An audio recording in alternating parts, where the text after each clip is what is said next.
Start करते हैं। Last lecture में आपने टू फेज हीट ट्रांसफ़र के बारे में समझा कि क्या होता है, मतलब यहाँ पे कौन कौन से इम्पोर्टेंट पैरामीटर्स हैं जो रिस्पॉन्सिबल होते हैं हीट ट्रांसफ़र के। इसके बाद आपको एक नया वर्ड मिला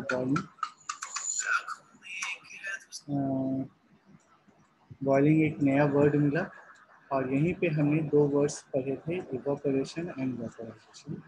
ठीक है, तो बाद में ये बताया गया कि वेपोराइजेशन मतलब क्या हुआ, तो बॉइलिंग पॉइंट से अगर ज़्यादा होगा तो वो बॉइलिंग मतलब वेपोराइजेशन होगा, और अगर फ्रीजिंग पॉइंट के पास आ गया तो वो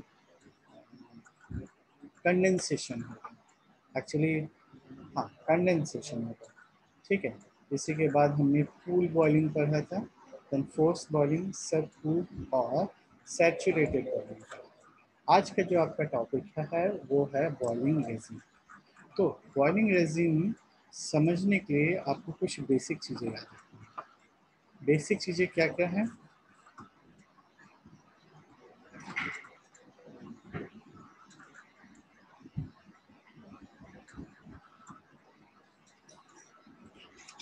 बेसिक चीज़ें क्या क्या हैं? तो जैसे एक इमेजिन करिए कि आपके पास एक बॉल है, बॉल में आपने कुछ क्वांटिटी में वाटर डाल दिया और आप यहाँ से हीट सप्लाई कर रहे हैं। तो जैसे आप हीट सप्लाई करोगे ना, तो यहाँ पे अब आपको एक ग्राफ दिखेगा। ग्राफ मतलब वो हम पढ़ेंगे, वो ग्राफ कुछ ऐसा डिनोट करता है, ऐसा, और यहाँ से वो कुछ ऐसा डिनोट। इसका मतलब ये हो रहा है कि मतलब अभी यहीं पे एक आपका ग्राफ भी तैयार होगा है ना। ग्राफ स्टेटमेंट देता है कि आपका दो के बीच में आएगा, रेट ऑफ हीट ट्रांसफर के बीच में और एक्सेस टेम्परेचर के बीच में। और एक्सेस टेम्परेचर क्या होगा, तो temperature of fluid minus it's saturated temperature. Saturated मतलब यहाँ पे बॉइलिंग टेम्परेचर की बात कर रहा हूँ ना। तो अब जैसे एक एग्जांपल लो कि अगर फ्लूइड का मतलब जो फ्लूइड है उसका टेम्परेचर अगर 120 डिग्री सेल्सियस है और बॉइलिंग पॉइंट ऑफ वाटर जो है वो 100 डिग्री सेल्सियस है, तो 120 minus 100 is equal to 20 degree Celsius. This is the excess temperature, बराबर है। और रेट ऑफ हीट ट्रांसफर तो आपको समझ में आ ही गया। तो मैंने क्या बताया कि जैसे मैंने इसके ऊपर यहाँ पे हीट सप्लाई किया, तो हीट सप्लाई की वजह से क्या होगा, इसका जो तपेली वाला पार्ट है, जो ग्राउंड वाला पार्ट है, ये ग्राउंड वाला पार्ट हीट होगा और ये हीट के कांटेक्ट में ये लिक्विड आएंगे। तो लिक्विड आने की वजह से क्या होगा, जो लिक्विड है वो भी गर्म होगा और गर्म होने के बाद गर्म होने के बाद उसकी डेंसिटी कम हो जाएगी, तो वो ऊपर की ओर मूव करेगा। मतलब ये एरो जो है वो हॉट वाटर को दिखा रहा है जो वो ऊपर की ओर मूव करेगा। एट द सेम टाइम जैसे ये गर्म वाटर ऊपर की ओर मूव करने लगा, नीचे की ओर वैकेंसी आ जाएगी, तो ये जो कोल्ड एयर जो ऊपर की ओर रहेंगे ये नीचे की ओर होंगे। इस पूरे फेनोमेना को हम लोग बोलते हैं नेचुरल कन्वेक्शन। ठीक है, याद रहेगा। चलिए अब दूसरी बात करते हैं। जब ये नेचुरल कन्वेक्शन हो रहा है तब एट दैट टाइम जो आप अगर ग्राफ देखोगे तो आपका एक्सेस टेम्परेचर बढ़ रहा है, at the same time rate of heat transfer भी बढ़ेगा। तो इस पॉइंट को जो नाम देते हैं, इस पॉइंट का नाम हुआ, मतलब इस पोजीशन का नाम होता है नंबर 1, और ये नंबर 1 का नाम क्या हुआ, heat transfer by natural convection. Okay, चलिए अब प्रोसेस को आगे बढ़ाते हैं। प्रोसेस ऐसे आगे बढ़ा कि अब अगर मैं इससे कंटिन्यूसली हीट दूँ, ठीक है, इस जो पानी गर्म हो रहा है इसको अगर मैंने कंटिन्यूसली हीट दिया, तो अब आप देखोगे कि छोटे छोटे बबल्स का फॉर्मेशन होता है। ये जो बबल्स का फॉर्मेशन होता है इसको बोलते हैं न्यूक्लिएट फॉर्मेशन। ठीक है, न्यूक्लिएट।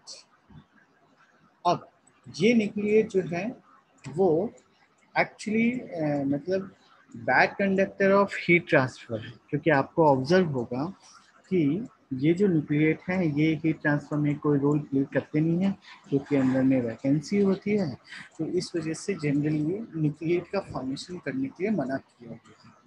तो मैंने लास्ट टाइम भी आपको लेक्चर के टाइम पे बोला था ना कि इन बॉयलर हाउस होता क्या है कि बॉइलिंग मतलब बहुत बहुत ज़्यादा क्वांटिटी में वाटर को बॉईल करना पड़ता है। तो एट दैट टाइम अगर बॉइलिंग आएगा तो बॉइलिंग की वजह से बहुत सारा हीट जो है वो लॉस्ट होगा, अल्टीमेटली कंजम्पशन ऑफ कोल बढ़ जाएगा, कैपिटल कॉस्ट ऑफ मतलब रनिंग कॉस्ट ऑफ प्लांट जो है वो भी वेरी हाई हो जाएगा। तो ये सब चीज़ों को रोकने के लिए उन लोग ने क्या किया, तो उन लोगों ने मतलब कुछ केमिकल्स यूज़ करते हैं जिससे ये बबल्स का फॉर्मेशन नहीं होता है। चलिए अब यहीं पे आके बात करते हैं। तो ये जो बबल्स का फॉर्मेशन होता है, तो ये बबल्स जो हैं वो दो स्टेज में होते हैं। पहला होता है अनस्टेबल स्टेज और दूसरा होता है स्टेबल स्टेज। ठीक है, तो अब यहीं पे अब देखो जैसे ये अनस्टेबल स्टेज पे हैं तो वहाँ पे भी रेट ऑफ हीट ट्रांसफर जो है वो कंटिन्यूसली बढ़ रही है, बढ़ते रहेगी बढ़ते रहेगी, और एक पॉइंट ऐसा आएगा जहाँ पे वो क्यू मैक्स हो जाएगा। ठीक है, मतलब वो अपने मैक्सिमम पे पहुंच जाएगा। तो ये जो रीजन पार्ट हुआ इसे हम लोग बोलेंगे न्यूक्लिएट फॉर्मिंग। और इस टाइम पे क्या रहता है, तो जनरली ये जो सिस्टम होता है वो अनस्टेबल न्यूक्लिएट फॉर्मेशन करता है। इसके बाद जो है वो स्टेबल हो जाता है, मतलब जो फॉर्मेशन होता है वो स्टेबल आ जाता है, और ये पूरा का पूरा जो है वो आपका न्यूक्लिएट फॉर्मिंग में आ जाएगा। अब इसके बाद जो है वो नीचे गिरना चालू करता है, नीचे नीचे नीचे एक लिमिट तक ऐसा आता है जब वो नीचे गिर के बस वो अपने मिनिमम पॉइंट पे आ जाता है। ठीक है, तो ये जो स्टेज आता है इसे हम लोग बोलते हैं ट्रांजिएंट स्टेज। अब ट्रांजिएंट स्टेज क्या होता है, तो अब जैसे हमने बबल्स का फॉर्मेशन देख लिया, अब अगर मैं कंटिन्यूसली हीट सप्लाई कर रहा हूँ तो ये जो बबल्स है ना ये एक्चुअली अब एक फिल्म का रूप ले लेंगे। मतलब क्या होगा, दो बबल्स, तीन बबल्स, चार बबल्स जो हैं वो एक दूसरे के साथ मिलके एक फिल्म का फॉर्मेशन कर देते हैं। तो ये जो फिल्म का फॉर्मेशन होता है means transformation of nucleate into the film, this is called transition state. Transition state, ठीक है। अब इस स्टेज में क्या होता है, तो रेट ऑफ हीट ट्रांसफर जो है वो डिक्रीज होता रहता है। क्लियर है।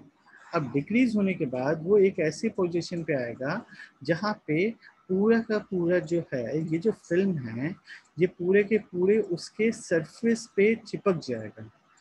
चिपक जाने का मतलब क्या है, तो चिपक जाने का मतलब ये हुआ कि अब यहाँ पे मतलब नीचे के पार्ट में जो है ना वो केवल फिल्म ही फिल्म रहेगी, और वाटर सारे के सारे जो हैं वो ऊपर आ जाएंगे। मतलब ये वो स्टेज आ गया। अब इस स्टेज के बाद आपका रेट ऑफ हीट ट्रांसफर जो है ना अगेन वो हाई हो जाता है। अब ये हाई कैसे क्यों होता है, तो ये हाई होने का रीज़न जो है वो स्टीफन बोल्ट्जमैन कांस्टेंट मतलब लॉ ने दिया। क्या कि rate of heat transfer is proportional to fourth power of its temperature difference. क्यों, क्योंकि ये देखो यहाँ पे तो वैक्यूम हो गया, मतलब विद और विदाउट मीडियम जो है वो इलेक्ट्रोमैग्नेटिक वेव्स जो हैं वो ट्रांसमिट हो रहे हैं, तो जिसकी वजह से रेट ऑफ हीट ट्रांसफर बढ़ जाएगा। ये जो फॉर्मेशन है कहाँ, पहला नेचुरल कन्वेक्शन, दूसरा न्यूक्लिएट फॉर्मिंग, तीसरा ट्रांजिशन स्टेज, और बस ट्रांजिशन स्टेज के बाद जो है वो है फिल्म फॉर्मेशन। ये जो चार स्टेज हैं ये चारों स्टेज के कॉम्बिनेशन को हम बोलते हैं बॉइलिंग रेजिन। ठीक है, चलिए तो अब इसका थोड़ी सी थ्योरी पार्ट पढ़ लेते हैं। स्टेटमेंट देता है to conduct an experiment on boiling platinum wire is inserted in pool of water and electricity supply is given to wire to increase its temperature. In case of pool boiling or forced convection boiling, the 6 different reasons occur with increase the heat flux. अब heat flux मतलब क्या होता है, तो वो सबसे highest वाला temperature जिसके बाद जो सिस्टम है मतलब उसका रेट ऑफ हीट ट्रांसफर जो है वो डिक्रीज होने लग जाएगा, उसे हम बोलते हैं हीट फ्लक्स,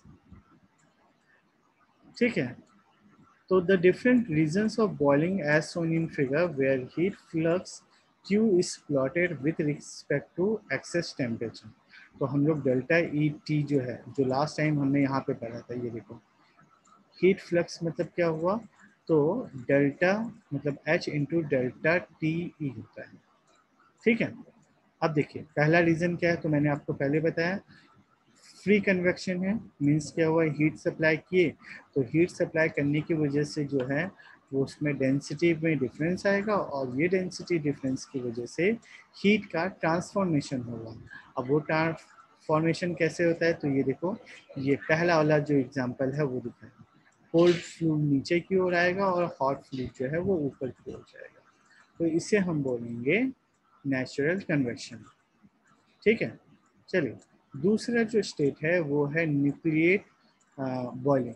न्यूक्लिएट बॉइलिंग में क्या आएगा, तो देखो दो स्टेज मैंने बताया था, एक स्टेज जहाँ पे वो अनस्टेबल रहेगा, तो मैंने लिखा अनस्टेबल न्यूक्लिएट, और एक जो आएगा वो होगा स्टेबल न्यूक्लिएट, जहाँ पे आपका न्यूक्लिएट जो है वो स्टेबल होगा, ठीक है। तो आपका इक्वेशन क्या बना, मतलब यहाँ पे स्टेटमेंट उसने लिखा है कि अगर एक्सेस टेम्परेचर जो है वो ग्रेटर देन मतलब लेस देन और इक्वल टू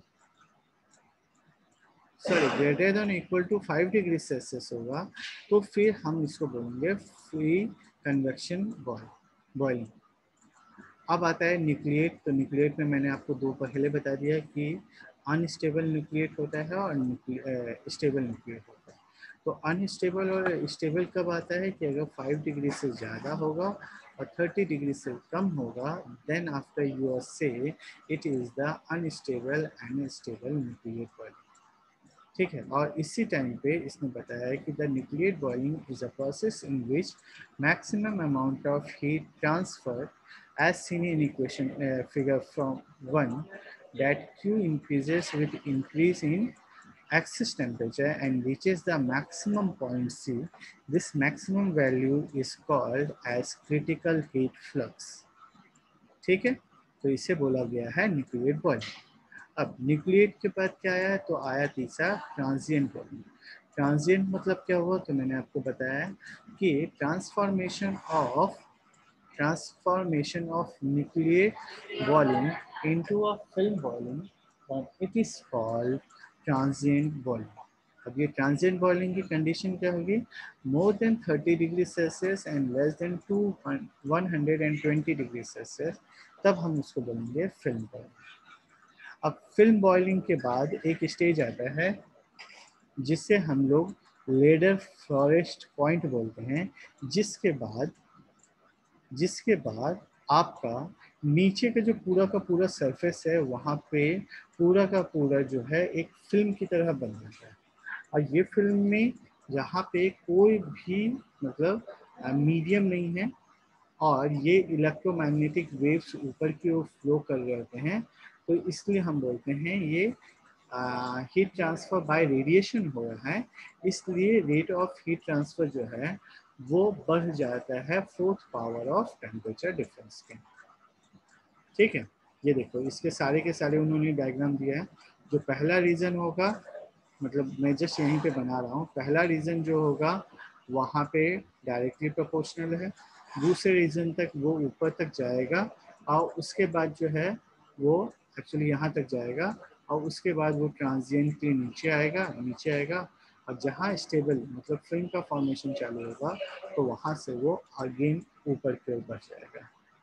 तो ये है बॉइलिंग रेजिन, ठीक। ये देखिए फ्रॉम यहाँ से स्टार्ट किया है, ए से बी तक गया, अब बी से सी पे गया जहाँ पे इसको क्रिटिकल फ्लक्स मिला, अब सी से डी जो है वो ट्रांजिएंट स्टेज हुआ, और डी के बाद अगेन वो फिल्म स्टेज पे चला जाएगा। ये आपके एक्चुअल पिक्चर्स हैं। पहला जो है वो देखो नेचुरल कन्वेक्शन, जहाँ हीट फ्लो हो रहा है due to temperature density difference की वजह से। दूसरा जो अनस्टेबल न्यूक्लिएट है उसमें देखो बहुत छोटे छोटे से डायग्राम्स बना के दिखा रहा है।